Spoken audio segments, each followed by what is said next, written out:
En vista de que los organizadores, seguramente por la inclemencia del tiempo, una tormenta que estaba pronosticado hoy, eléctrica, han suspendido el acto y la mateada de la amistad en el Día Nacional del Mate, en el día del natalicio de nuestro héroe máximo, Andrés Guaurarí, Andresito. Y también hemos venido los amigos a rendir el homenaje a nuestro héroe máximo, general post-mortem, Andresito, y nuestro querido amigo poeta Miguel Ángel Torito Méndez.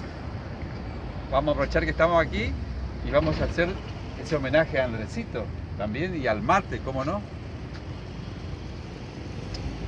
Canto a América del Sur, la del bello continente. Canto a su pueblo, a su gente, a su historia sin igual. Canto a aquellos que por mar de la Europa se llegaron y canto porque encontraron esa tan ansiada paz. Canto a aquel americano, paladín de mi nación, que en pos de emancipación se cruzó la cordillera. Le canto de igual manera a ese gran venezolano que expulsándole al hispano defendió a su Venezuela.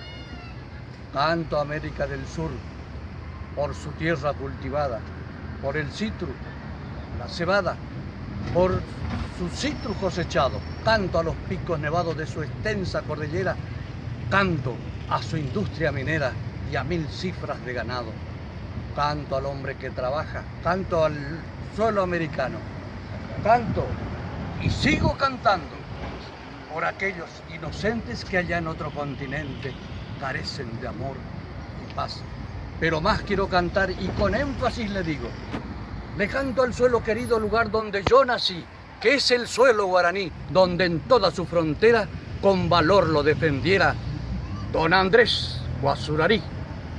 Muy bien, buena, Grito. Ahí está, humildemente.